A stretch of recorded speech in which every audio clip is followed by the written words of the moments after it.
नमस्कार। UP today के YouTube channel पर आपका स्वागत है। हापुड़ जनपद के गोदी गांव के निवासी कार मिस्त्री आलम के साथ रहने की जिद करने पर दूसरी पत्नी पूजा की हत्या कर सौगंग नहर में फेंक दिया।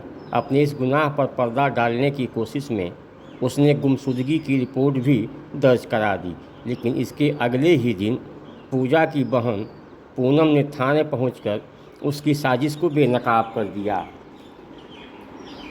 इधर पुलिस ने आलम को हिरासत में लेकर पूछताछ की तो राज खुलने में देर न लगी। उसने जुर्म कबूल करते हुए कहा कि पूजा इस जिद पर अड़ी थी कि वह पहली पत्नी सना को छोड़कर उसके साथ रहे। वह काफ़ी दिन तक उसे टालता रहा, लेकिन जब वह दबाव बनाने लगी तो उसे रास्ते से हटा दिया। डीसीपी राजेश कुमार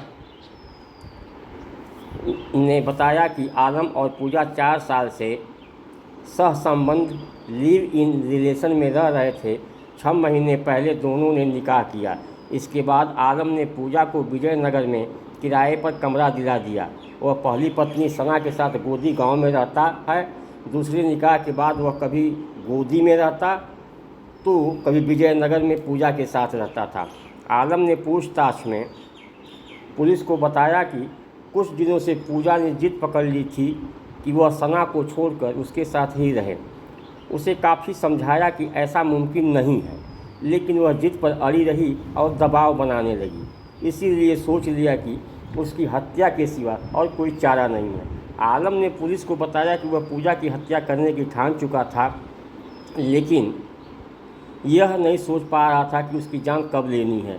19 जुलाई को उसे उसकी हत्या करनी पड़ी। इसकी वजह बताते उसने कहा कि उसके 4 साल का बेटा जिब्राल मसूरी के अस्पताल में भर्ती था। पूजा फ़ोन पर उसे विजयनगर आने के लिए कह रही थी। उसे मना किया तो मानी नहीं, फ़ोन करती रही। साफ इनकार करने पर उसने गुस्से में कहा कि वह अस्पताल ही आ रही है।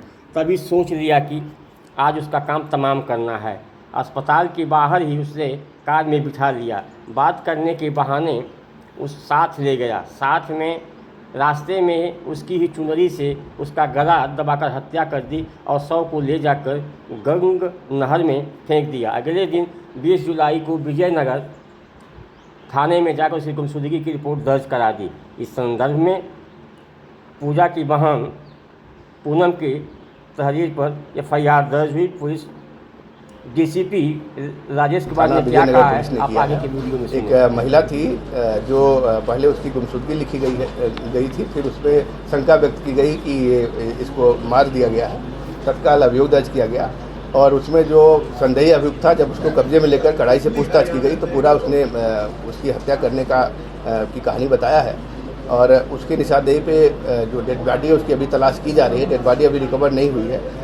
जो अभियुक्त है उसका कहना है कि उससे 5 साल पहले से प्रेम संबंध थे, फिर उससे शादी कर लिया था और वो ऑलरेडी शादीशुदा है। और जो महिला थी वो भी शादीशुदा थी, बच्चे भी हैं उसके।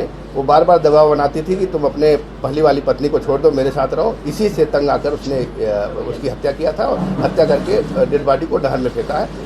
डेड बॉडी को रिकवर करने का प्रयास किया जा रहा है और पूरी कड़ी वैधानिक कार्रवाई इसमें सुनिश्चित की जा रही है। सर, किस तरीके से हत्या की गई, किस तरीके से इस महिला के शव को नहर में बहा गया है, कहाँ लोकेशन?